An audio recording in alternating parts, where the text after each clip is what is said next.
Today we are talking about the anxious-avoidant trap. And if you don't know what this is, stay tuned. I'm going to share all about it.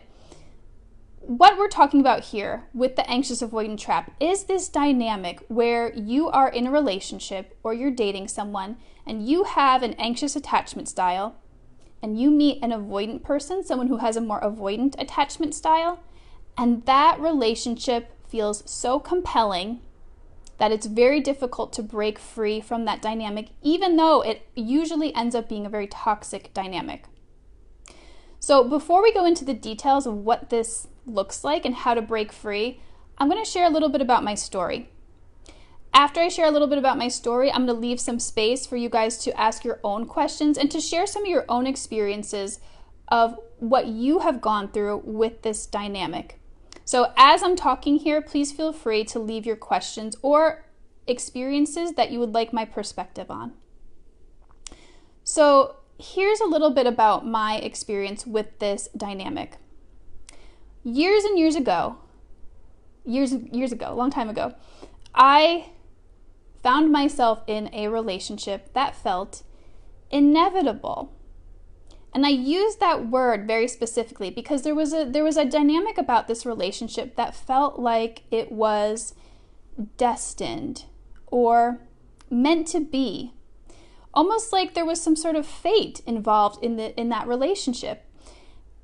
The dynamic just felt very compelling for me. And this was years ago. I was much younger. I was around this time, I think I was about 17 or 18. So I was really young. This person pursued me, made me feel really special. When we were together, the dynamic was great. It felt pretty magical. It felt like it was meant to be. It felt right. I thought that I was experiencing love. When this person had their attention on me, it just felt incredible. I felt seen. I felt appreciated. It was just like nothing I had ever felt. And then in the course of our relationship, suddenly this person would withdraw. There was a shift in their energy. They would go cold. And I actually felt this. I felt this right in the middle of, like, we were on a date. We were actually making out. It was in the middle of a makeout session, and I felt something shift. As a side note, I am very sensitive to energy, which enables me to do the energy work that I do, the energy healing. But at the time, I was just very sensitive, and I felt something shift. And it just drove me crazy. I thought that maybe I did something wrong, or there was something wrong. But I asked this person, my partner at the time, I said, "What's going on? Is everything okay?" And he said, "Yeah, everything's fine." But then I didn't hear from him for a few days. And I started to get nervous. I started to get anxious. I wondered what was going on. I wondered if our relationship was okay. I wondered if he was okay. And then all of a sudden he would be back. Back like nothing ever happened. And we just continued on as we did prior to that. And I felt so relieved. I was like, whew, okay. This person's back. Everything is okay. I felt happy. Because I was so scared, or I felt so anxious prior to that, when this person came back, it was like such a relief. I felt so good compared to when they were more withdrawn. So the relationship continued, but deep down, I felt a little shaken. I was like, what is this? What actually happened here? This pattern basically continued for the duration of our relationship. The pattern of being there, being present, and then withdrawing for long periods of time. And I wasn't happy in that relationship, but I stayed. I stayed for many reasons, and I'm going to talk about those in a second. But I'm curious if you guys have experienced this too. Let me see what some of the comments are here. Yeah, Antonia's saying, "I met someone who says he used to be avoidant, but feels more secure now. Oh gosh, then he ghosted me out of the blue." Antonia, God, I'm so sorry. Yeah, that can happen. That's what it feels like to be with someone who is more avoidant and then they ghost. Yeah, I'm so sorry.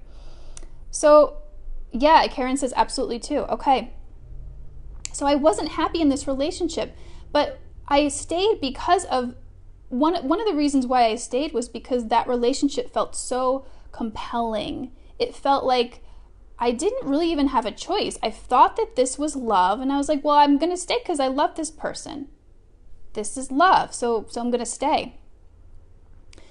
But what was going on was I was in this thing called the anxious-avoidant trap, the anxious-avoidant dynamic.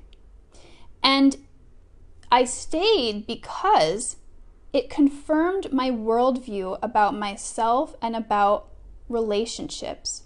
This wasn't going on consciously. This was all subconscious at the time. I really had no idea that all of this stuff was going on below the surface, but that's what was keeping me in the dynamic. And let me explain more about that here. So I believed at the time that my needs were too much, that people weren't going to be able to meet my needs, because that had been some of my experience when I was younger. I didn't think I deserved more love, more attention than I was receiving. That was my subconscious belief that I had going on at the time. And the chemistry with this person, this connection that I felt was so strong, was so intense, that I was like, there's no way I can give this up because this is love, right? This is love. What was going on was I was an anxious person, my partner was an avoidant, and we were stuck in this dynamic called the anxious-avoidant trap. And it's a very, very common relationship dynamic when it comes to unhealthy and toxic relationships. Yeah, Antonia is saying, what you described was my relationship of 4 years too. Yeah. It's a really, really difficult dynamic, but it feels so compelling, and I'm going to explain why here. So these two types of people who are more anxiously attached and people who are more avoidantly attached, they find themselves magnetically drawn to each other. And again, you feel that chemistry, you feel that pull, you feel that connection. And I say connection in quotes because it's not an actual true connection. It's really a wound-based connection. It's like the two wounds of each attachment type, they just fit together and it feels right. Is it a healthy relationship? No, but it feels very right. Because where the anxious person has all these subconscious beliefs about how people will always leave them, an avoidant person has subconscious beliefs that people ask too much of them, that people are very needy, and relationships are overwhelming. So because I am a spiritual guide as well, and I talk a lot about the ego, I'm going to share about this from the ego perspective, about what's going on here. From the egoic perspective, from the ego, our egos do not want to be proven wrong. Not at all. So if we believe a certain thing subconsciously, like for example, if we believe that people always leave us or our needs are too much, our subconscious is actually going to seek those experiences because we want to be proven right. When you think about this, it can really blow your mind and it can be like a little crazy making to think about it. But we do not want to be proven wrong. It does not feel good to be proven wrong for our egos, even if being proven wrong would lead us to be happier in the long term. So that's what's going on with this dynamic. We stay in these situations because they're so comfortable and because they confirm what we subconsciously believe about ourselves or about relationships in general. And there is a reason why a big part of my program emphasizes on shifting these deeper subconscious beliefs, because once we do that, then we stop being drawn to these partners and we can break out of that dynamic. But this is what's going on. It's these subconscious beliefs that they're like glue for an anxious person and an avoidant person. So the anxious person is always trying to bring the other person closer. They're trying to move closer to the relationship. They're trying to get more intimacy, more connection, more emotional availability, where the avoidant person is always pulling away. They don't want that closeness. It's uncomfortable for them. The avoidant partner, what's going on for them internally, the avoidant partner finds that dynamic of being chased, of being pursued by the more anxious person, they actually find that very comfortable. since they're not all in themselves because of their emotional unavailability, and I'm going to talk a little bit more about what this is like, but since they're not all in, they like to be pursued because the anxious person closes that gap.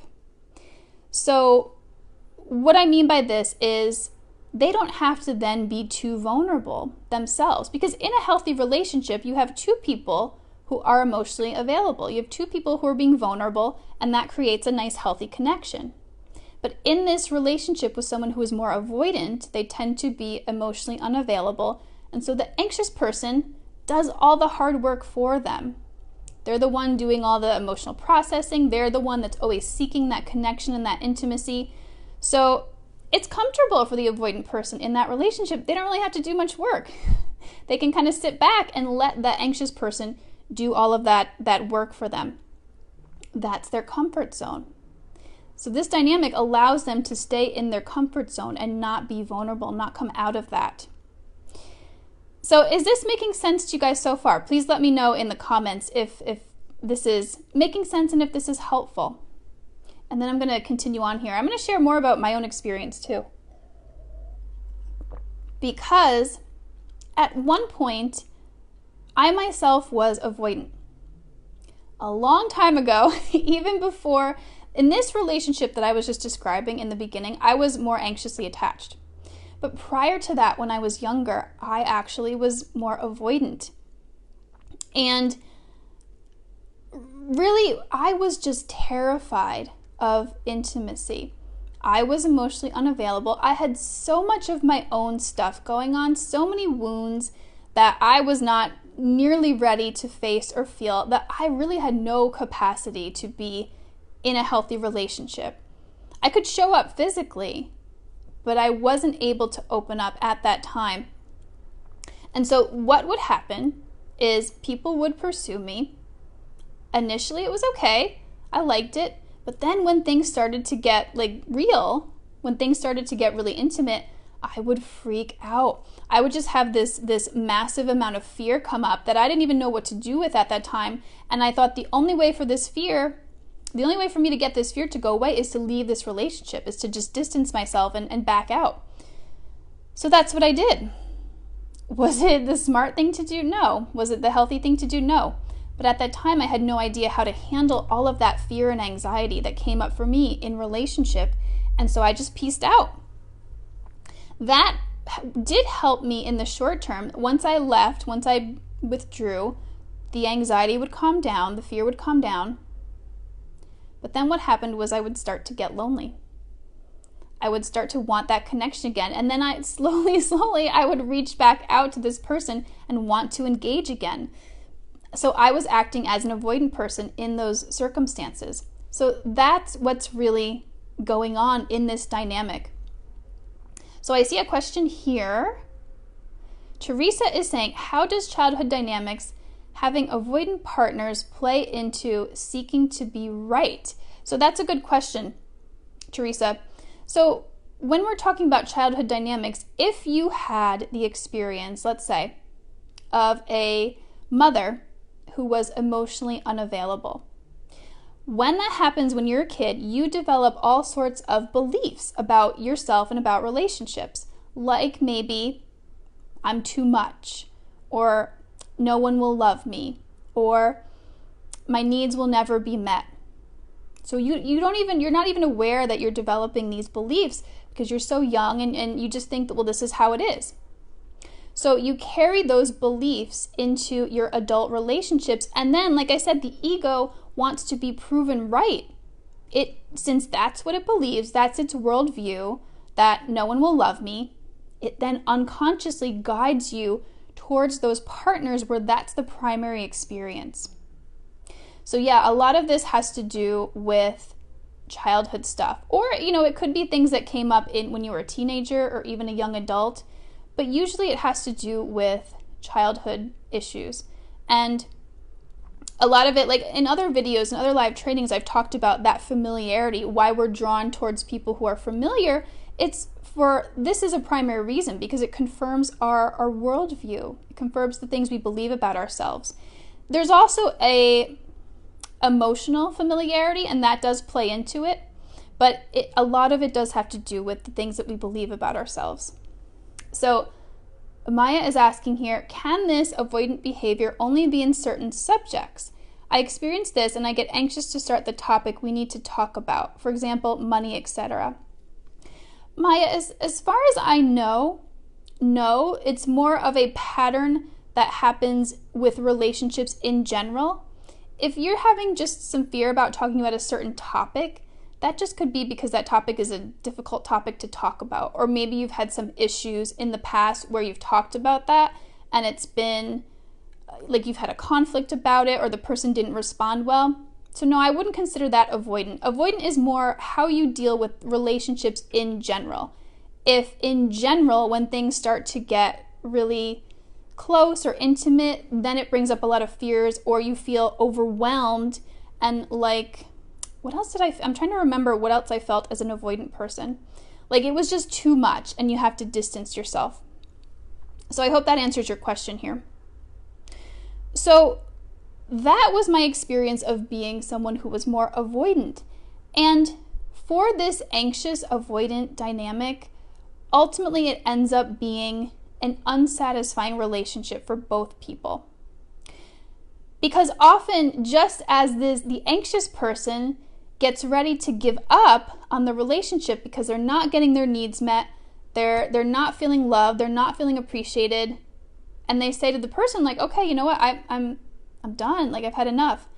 Then a lot of times the avoidant person will come in because their own abandonment fears are being triggered, and so then they say, no, I'm going to change, I'm going to be different, things will be better this time, I'm going to do this, and they start to show up, and the anxious person goes, oh, thank God, all right, maybe there is hope here, because now the avoidant person is showing up, now their needs are getting met, they're left feeling like there is some hope in the relationship, and it feels amazing for a time.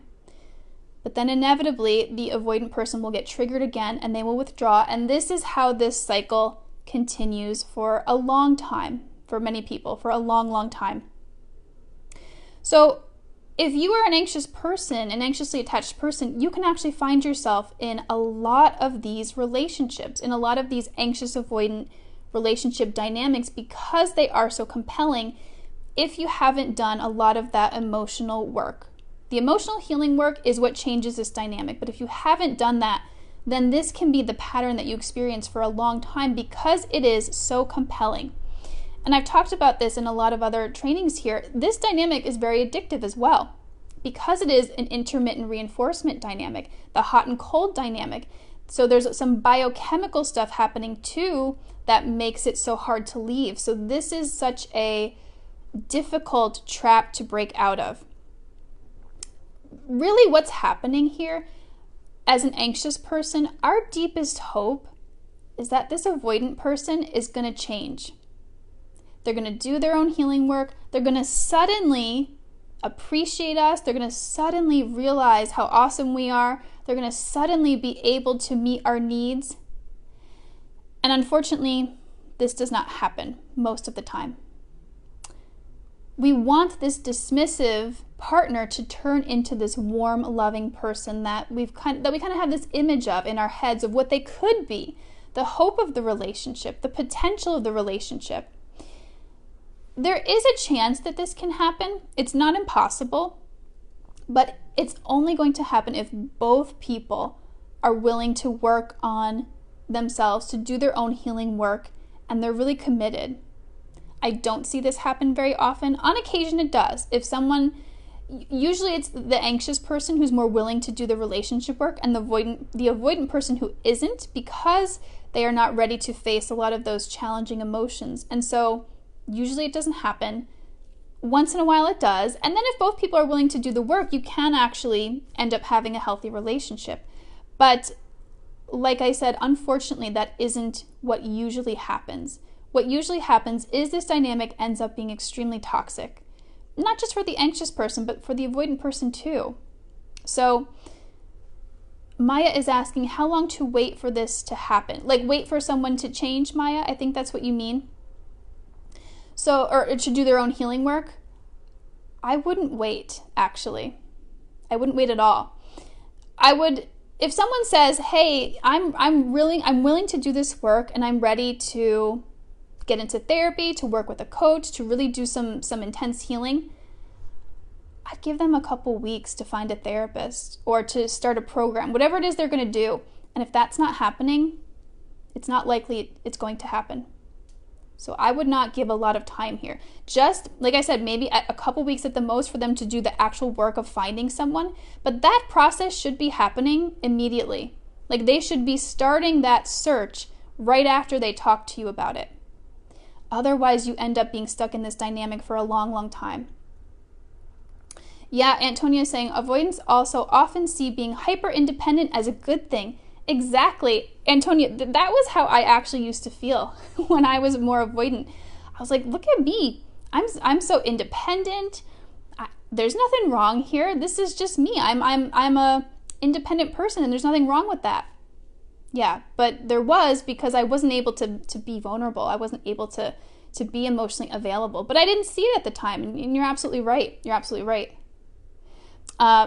Maya's saying, if they don't think anything is wrong with them. Yeah, if you're with someone who doesn't see an issue, then you're not going to get your needs met. It's not going to be a healthy relationship. The person that you're with has to acknowledge that something isn't okay, that you're not okay with the way things are in the relationship. And if they don't see a problem, yeah, it's not going to happen. There's no impetus, there's no willingness or motivation for them to do anything different. So yeah, if that's the dynamic, it's not going to end up being healthy. Because imagine, put yourself in, let's shift the perspective here. If your partner said to you, hey, I've been feeling really sad when we haven't been getting together as much as we did in the past. And you were like, well, I don't see a problem with that.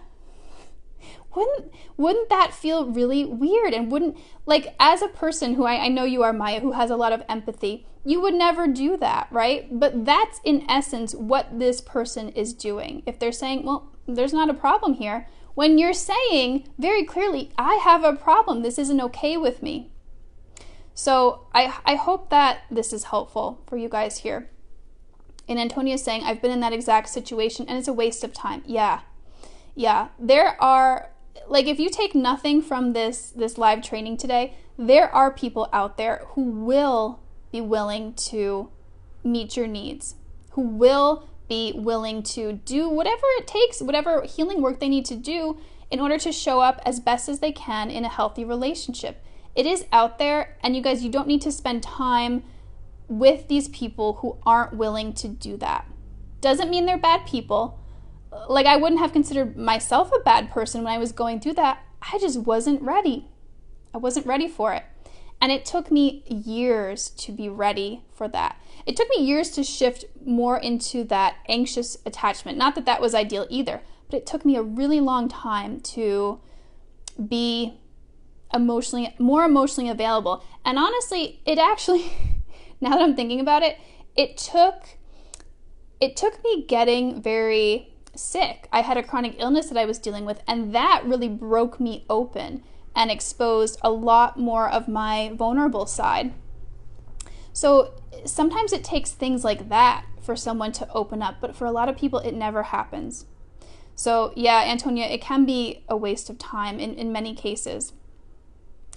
So let me transition here into how we actually break out of this anxious-avoidant dynamic. How do we break out of this trap? How do we stop going for people who are hot and cold with us, who are all in the beginning, and then they distance and ghost, or whatever their behavior is? How do we break out of this? So just like I shared a story with you about myself, I'm actually going to share a story about what it was like for one of my clients to come out of this, because I think it's a little more interesting than me just giving you a list of things to do. So one of my clients came to me because she was just exhausted with this push-pull, anxious-avoidant dynamic. She was meeting so many avoidant men on these dating sites, and she was getting pulled into these relationships and just beyond frustrated when they would ghost or when they would just stop calling her for a while, and then come back. She had a lot of experiences where men would just come on strong, and they would give her a lot of words of affirmation, a lot of attention, and then they would ghost shortly after becoming physically intimate. I'm curious if you guys have experienced this too, if you've been dating for a while, or if you've ever experienced this. And really, the final straw that actually made her reach out to me was she had a short but initially promising relationship where a guy said he was open to a relationship. But after they got into it a few weeks later, he then said he wasn't ready. And she was like, oh, like, I can't do this anymore. I can't do this anymore. So as an anxiously attached person, and I know you guys can probably relate to this too, she feels things deeply. And so when this was happening to her, she also felt that deeply. It was devastating to be really excited about a person and then for it all to come crashing down when they would inevitably distance themselves. So she knew she had to do something differently, or she was just going to continue in this cycle. So when she came to me, the first thing we did was help her get clear on why she was choosing these men in the first place. It was basically what we figured out was that it was a familiar experience from her childhood, kind of like what we talked about earlier. Her caregivers were not consistent in their ability to meet her needs, in their attention that they paid to her, in their affection. And so that's what she thought love was. It was familiar, that hot and cold dynamic. So really bringing clarity and awareness to this for her opened her eyes to this dynamic, and she started to think differently about the relationship choices she was making. So instead of going for the guy who was really, what they would call it like love bombing in the beginning, or really, really attentive, overly attentive, I would say, in the beginning, she started to look at it with this clearer perspective and say, okay, I see this person who's coming on strong. Instead of going all in the beginning, she would say, okay, let me wait and see what this actually is here. So the next thing we did was we went straight to the subconscious to address the root of the anxious attachment wounds. Because really the goal here in any healing process, when you have an insecure attachment style like an anxious attachment, we want to eventually move towards what's called an earned secure attachment, which means we get to the subconscious wounds which are driving that anxiety. So we rewired the beliefs she had that were in her subconscious about relationships, such as, I can't trust anyone. That was a big one for her. I'm not good enough. That was another one. And no one is ever there for me. So these are some of the big ones that she had going on in her subconscious because of her experiences from childhood where her caregivers were inconsistent. She felt all of these things, that really the primary one was that she wasn't good enough. And, sometimes there's a lot of information out there that says, well, you can just say some affirmations and that's going to do it. Because these beliefs are usually not in your conscious awareness. Sometimes they are if you're going through a difficult time, but very often they're not. And you can't get to these deeper subconscious beliefs just from saying affirmations. What the process that I use allows us to get to those subconscious beliefs. But yeah, it's much more complicated than just trying to paste affirmations on top of these deeper subconscious beliefs. It doesn't really work.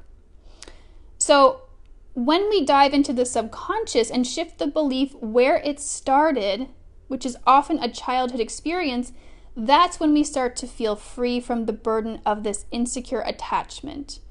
That's when we start to feel free from the burden of these inaccurate perceptions, because it isn't true that she wasn't good enough, and it isn't true that she can't trust anyone, and it isn't true that no one will be there for her, but it certainly felt true for the parts of her that had experienced that in childhood. And let me know if you guys can relate to this too. Also, let me know if you are aware of some of the deeper subconscious beliefs that you might have. If you've done a certain amount of healing work, you can be aware that these are things that you're struggling with. So we shifted those beliefs and things started to really improve for her. She felt a lot better and she felt a lot more secure in herself. So what we did next is then we used a powerful energetic healing modality to release any energies that were contributing to those wounds, to those beliefs that she was carrying around. Things like shame from a critical parent, abandonment from being left alone a lot or not getting your needs met, and sadness from unrequited love. Those energies are all things that can feed into those subconscious beliefs and make it harder to get to the point where you have an earned secure attachment, where you do believe that you are lovable, where you do believe that you can trust people, and where you do believe that you deserve to have a healthy relationship. So after releasing all of those things, she felt lighter, she felt happier, and like I said, she felt more secure within herself. So when she left my program, her confidence was super high.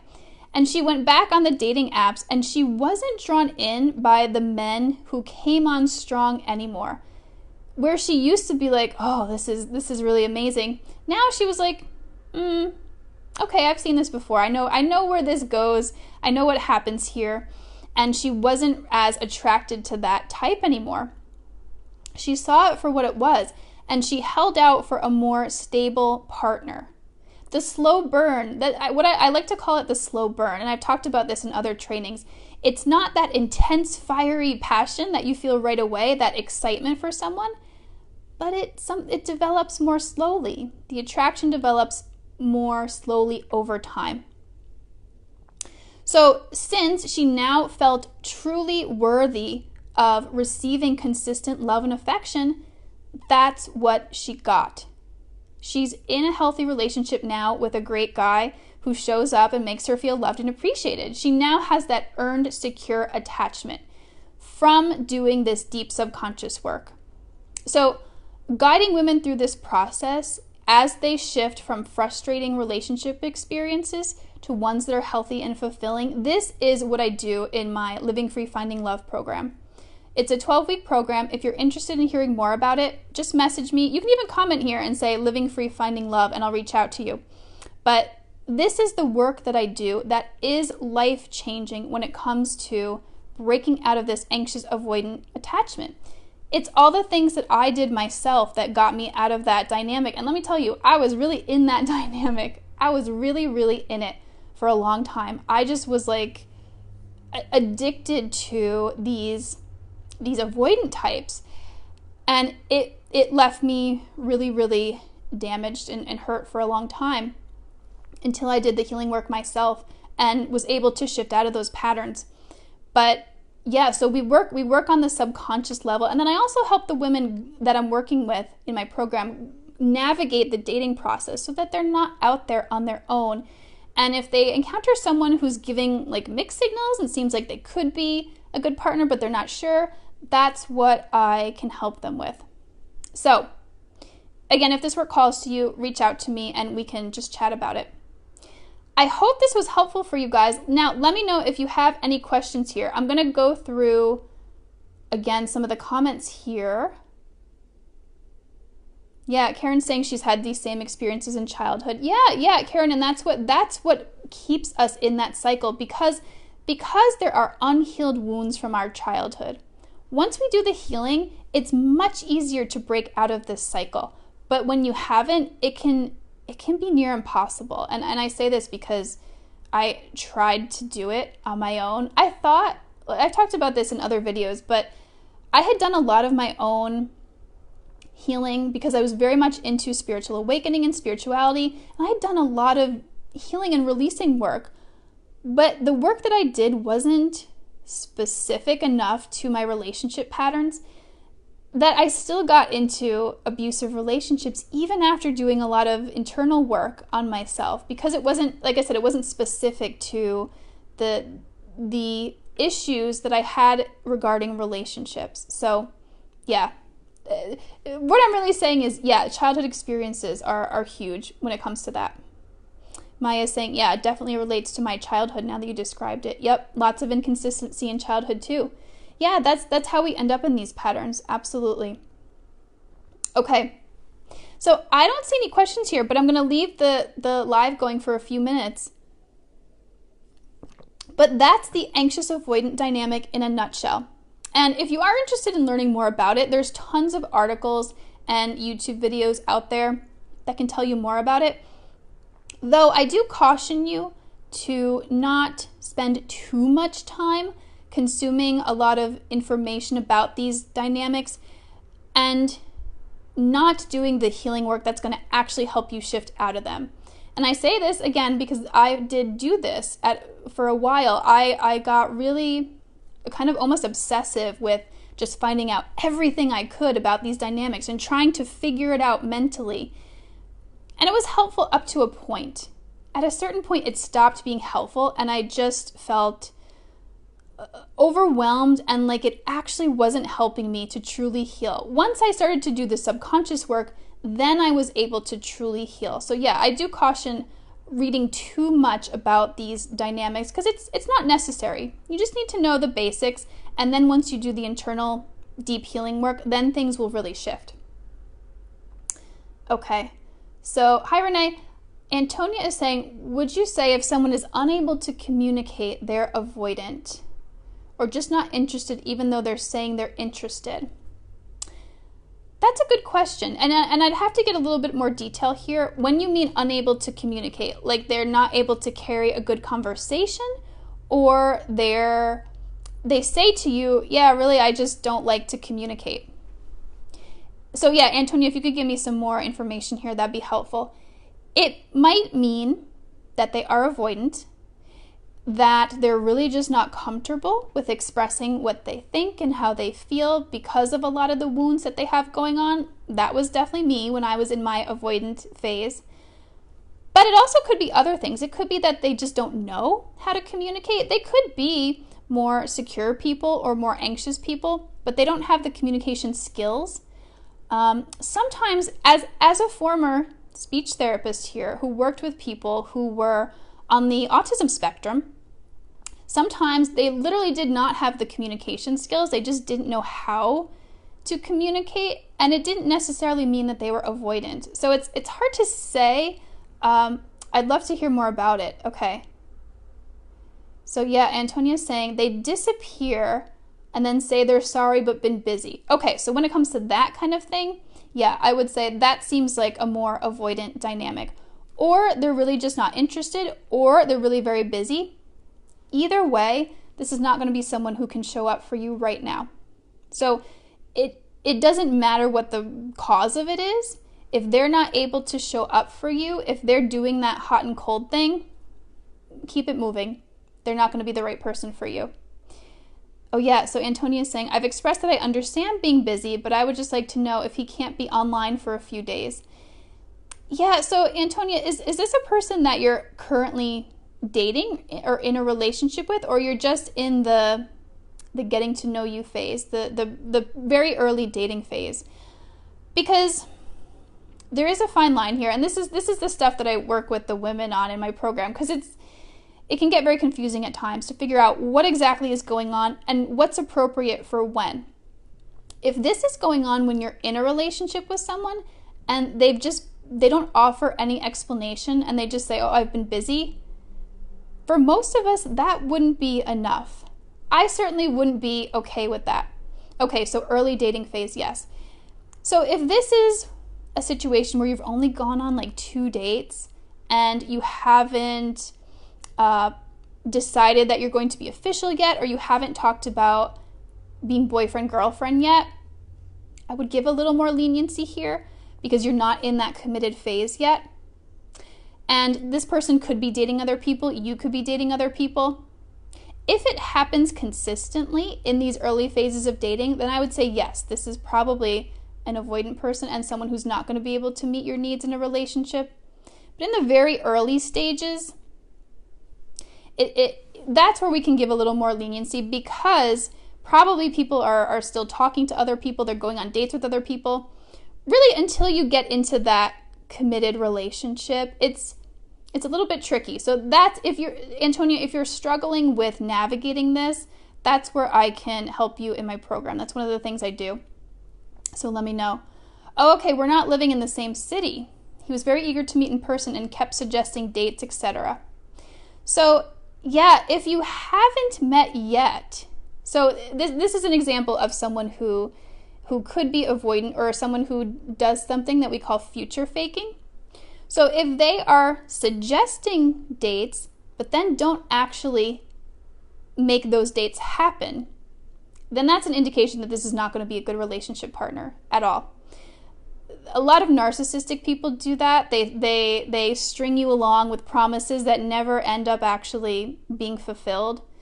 So I just by feeling this guy, Antonia, he's not sounding like he's going to be a great candidate to be a good relationship partner for you. So yeah, I would take a second look at that. And that's the thing, you guys. When you meet someone who isn't able to really show up, you don't have to try to make them. You can't do it anyway. You don't try to have to like force them to show up in a relationship for you. There's so many other people who would be more than willing to do that for you. So if someone is unable to do this in the very early stages of dating, if they're leaving you feeling like you're not a priority to them, or they're leaving you feeling like they've made promises and they're not following through, just let them go. Just move along, because the next person might be able to do that. And that's really my message here, because when we get into that anxious attachment and we meet someone who seems promising, we can, and I used to do this, we can like throw all of our eggs into that basket and think, it has to work with this person because I like them so much, because I'm attracted to them. But it doesn't. There's lots of other people who we're going to be attracted to and who can show up in a relationship for us. We don't have to try to make these relationships work with people who aren't willing to show up in the way that we need them to. So yeah, you're welcome, Antonia. I hope this has been helpful. Thank you everyone for watching. If you have any more questions, put them in the comments here. Let me know, was this helpful? And then also let me know, what are some topics that you want me to touch on in the future? If you come up with a good topic that you'd like some more information on, you can put it in the comments here, or you can message me. You're always free to message me with what's on your mind if you want me to talk about something specific. All right, guys, thanks for tuning in. I will see you next week. Bye-bye.